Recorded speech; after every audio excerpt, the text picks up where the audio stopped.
Hey Internet! So I know when you guys watched my handbag collection, I told you I was thinking of doing a what's in my Rebecca Minkoff Mini MAC.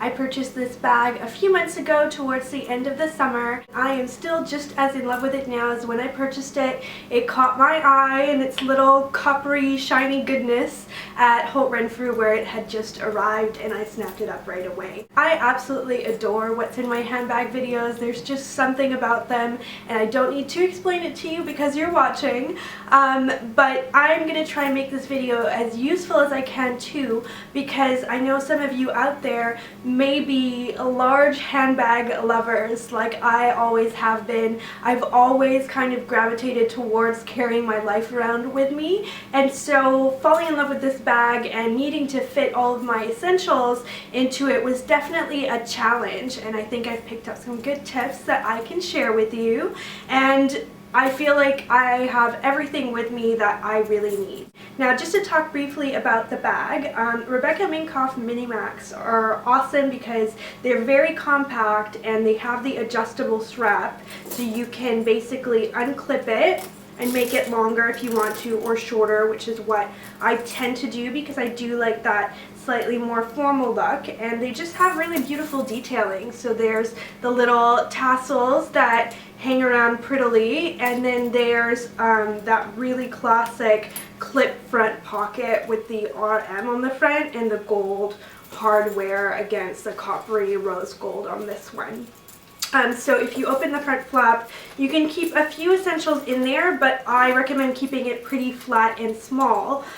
So what I do, because it takes a while to open, as you can see, is I keep my keys in here because I have this really great keychain from Coach. This is a Chinese zodiac sign ones that they had about a year ago because it was a year of the dragon and I'm a dragon, so I just have my keys and fob and this cute little dragon, and then I have my Urban Fare card, which is like a local grocery store here in downtown Vancouver that I go to a fair amount. So those are my keys that I keep in the front. I always keep them there, and it works a lot better for me than keeping my phone there, because if my phone is ringing, by the time I open this, it's definitely gone to voicemail. So then on the inside, there's a pocket that's against the back. It's just a fabric pocket, and that's where I keep my cell phone. So that's kind of the first thing that is reachable from inside the bag. It's an iPhone 5, and then I have this really great case that I highly recommend. It's just from the Apple store. It's by Spade, New York, and it's got these really great polka dots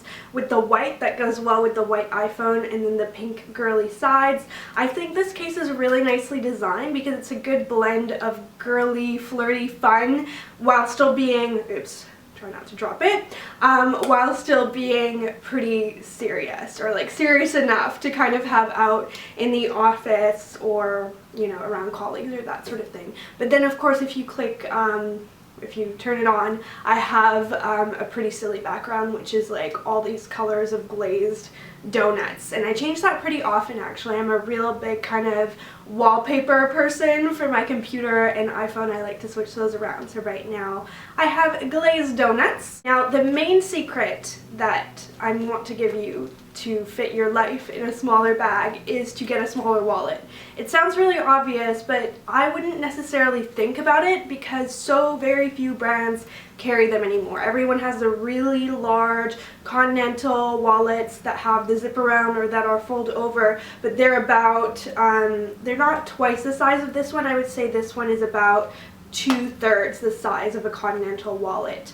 I just picked this up fairly recently at Danier, which is a Canadian leather store that sells leather jackets, accessories, bags, and wallets. And I've had wallets from them before and I've always had the best experiences. They have a year-long warranty if anything on your wallet breaks, which does happen, but it's never happened to me with them because they're just really nice quality. So I saw these in the store with the studs and they really made me think of something way more expensive from Alexander Wang or another top designer because the studding has been really big. I have a sale going on now, so I purchased this for about $40. It retails for about $70 normally, which is significantly cheaper than like a Coach or Michael Kors wallet, but I would say very comparable quality. When I transitioned from my Burberry wallet into this one, I didn't get rid of anything. I just reorganized stuff because they have basically two sides where you can put your cards. These are my most used credit cards and my ID here, and then that just clips shut. And then on the other side, I just keep all of my membership cards and my care card and anything like that, and absolutely everything fits. I would say I have like a medium to high amount of cards, so I was really impressed by that. And then in the middle, you don't have to carry a change purse or anything like that because there's a little zippy compartment here, as well as two more compartments here that I keep empty to keep it from being too bloated looking. So I highly recommend this wallet or a wallet like this if you're transitioning into a smaller bag. A Continental wallet will fit in the Rebecca Minkoff Mini MAC more easily in the regular MAC bag, which is one size up. But once you put it in there, there's just no room for anything else, so you can't carry any of the other essentials that you might want to have with you. I have a pen. This is just a clicky regular pen that I try not to play with, in blue. I always carry a pen around. Normally I also have Post-its. Actually, I'm a huge Post-it fan, but I don't have any right now because I ran out. And I have my little travel compact powder by Chanel. If you guys have seen my recent YSL makeup haul, you know I've bought a new powder from them that I am using and wearing today, but that's the one that I get ready with in the morning. This is the one that I touch my face up with because I just love the look of the Chanel compact to carry around in public. I maybe need a new one at some point because it is getting a little bit on the older side inside, a little kind of powdery, but I love this powder. It's a really good one. It's a Poudre Universelle Compact in the number 20 translucent one. So it's just a translucent powder that absorbs oil really well and doesn't mess around with your foundation. And the nice thing about the smaller wallet and just the way I've organized things is that I have enough room for a little makeup pouch, because you really don't need that much makeup when you're walking around. If the makeup you're wearing is put on properly and you're using good products, you don't need to touch up like 20 times throughout the day with like mascara and all of this other stuff. So this is what I really need. And I guess my second tip for you guys is that little wristlets like this, little fabric pouches that are flat, are amazing for organizing your handbag. They are just awesome because you can put all of your things in there, but they're not too big and they kind of restrict you to how much you can carry. So in here I have my true essentials that I've whittled down, and I can honestly say that I'm really happy to carry this around. It's the perfect amount for me. So what I carry if I feel like my face is getting quite oily, which it sometimes does because I do have combination oily skin, is the Clean and Clear oil absorbing sheets. These are my favorite blotting papers, and I will use those if I have quite a bit of oil, and then I will powder my skin with the Chanel powder. And then I have a whole bunch of lip products because this is glossy pink lip gloss. I love my lip products.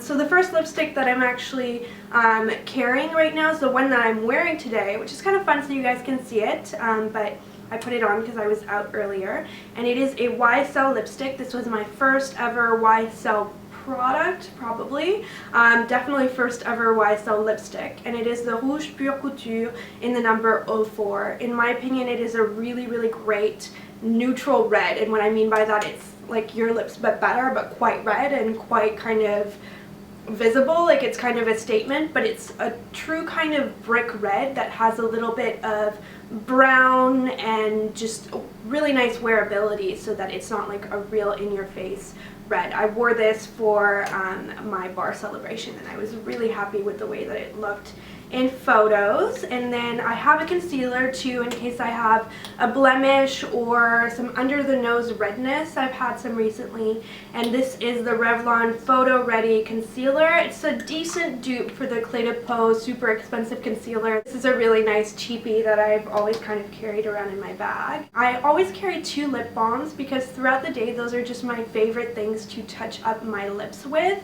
just if they're feeling dry. I have quite dry lips naturally. So the first one is the Burt's Bees Pink Blossom Lip Balm. This actually has quite a lot of color. It's a similar color to MAC's Angel. It's just kind of a true light pink that is really wearable, and these smell really good as well. They smell kind of honey related, kind of a floral honey. They're really, really nice. And then a total surprise that I would like this because I hate artificial strawberry flavor.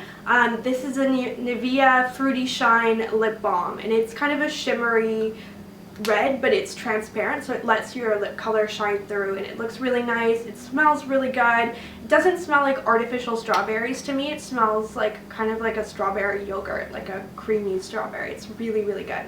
And then my last lip product that I carry around is a Your Lips But Better shade. This is definitely one of my all-time favorites. It's the number 001 Honey from Revlon's Just Bitten Kissable line, and these truly are what they say. They're balm stains, so they feel really emollient, but they leave a stain on your lips that lasts for quite a long time. And the last thing I have in my little e-pouch is this nail file, which is really good to carry if you ever get broken nails, if you have soft nails like I do, because I would basically scratch my face off or ruin my favorite blouses if I didn't have this on me, because I do have my nails just kind of break a little bit always. For my whole life I've always had that happen to me, so this is a great precaution. And in case you're wondering, this little pouch is from Bloomingdale's like 10 years ago. I love little initial pouches like this. I'm a big fan of anything monogrammed and shiny, and this fits both of those. That is it for what I have in my little Rebecca Minkoff. You can see the inside is a really nice mottled black and white print, and it's got that cell phone pocket and then no other pockets, so if you do want a bag with more organization inside, you probably go for the Rebecca Minkoff MAC bag. Surprisingly, I'm a convert, and everything I could possibly want really fits in here for me. I hope you guys enjoyed this video. Let me know if you like this background. I'm just trying things out to keep my videos interesting. This way you get a little bit of a view along with your view of me and my handbag. So yeah, I hope you found this fun, and I will see you in my next video. Bye!